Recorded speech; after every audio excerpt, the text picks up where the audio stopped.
Bohong itu dimaafkan hanya dalam 3 perkara. Sengaja ini. Bohong yang disengaja dimaafkan dalam 3 perkara. Yang pertama, bohong dalam peperangan. Bohong dalam peperangan. Contoh-contoh. Peperangan antara 2 kubu. Kemudian salah satu daripada kubu anggotanya tertangkap. Diinterogasi sama musuhnya. Kamu orang Islam ya? Iya. Orang Islam kan nggak boleh bohong. Iya. Tolong katakan dengan jujur. Di mana teman-temanmu berada? Ayo. Kira-kira mau jujur apa enggak? Kalau ngomong ada di base camp sana, ya dibom mati semua teman-teman kita. Udah dalam peperangan kok jujur gitu. Gimana ceritanya? Orang semuanya sifat rahasia kok. Terus gimana? Bohong pun dimaafkan. Kenapa Ustadz dimaafkan? Karena maslahatnya lebih gede dari mudaratnya.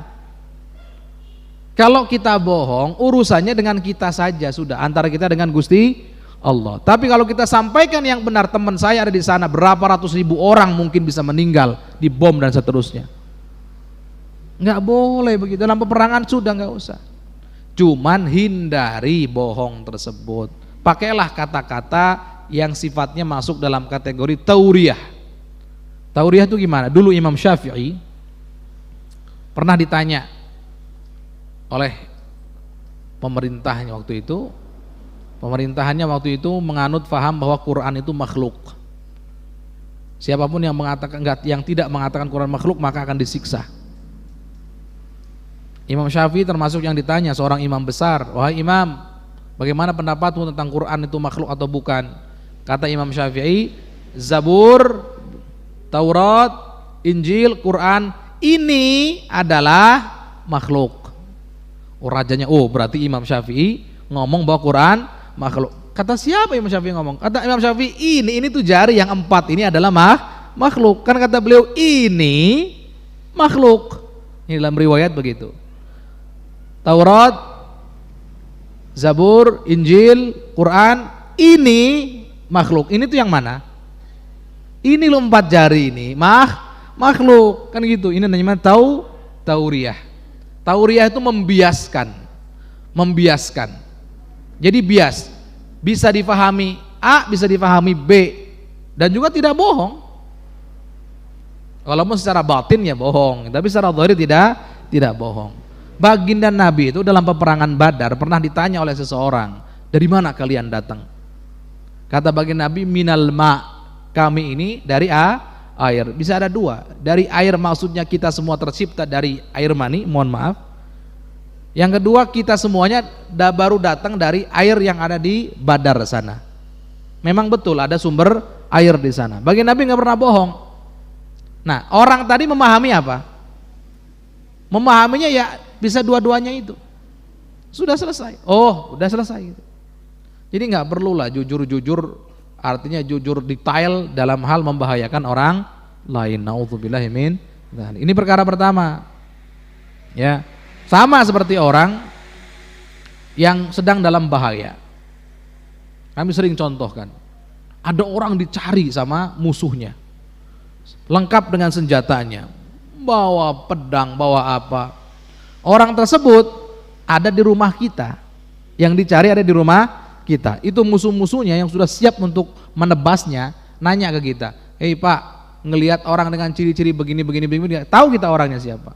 Terus kita mau jujur gitu, ngomong, "Oh iya, alhamdulillah Pak, kebetulan lagi bertamu ke rumah saya, itu orangnya ada." Mau begitu?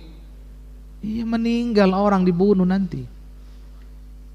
Allah ya. Jadi perlu ini ya. Yang kedua, bohong dimaafkan dalam keadaan untuk mendamaikan dua belah pihak yang bertikai. Ini ada dua belah pihak bertikai. Kubu pendukung 0-100 dengan pendukung 0-300 contohnya. Ribut terus bertikai. Kita datang ke kubu pendukung 0-100, ngomong, mereka pendukung 0-300 itu ternyata sangat mengapresiasi usaha Anda semuanya, mereka menghargai, mereka mencintai, mereka, oh begitu tak? Iya. Datang kita ke kubu pendukung 0300, ngomong gitu lagi.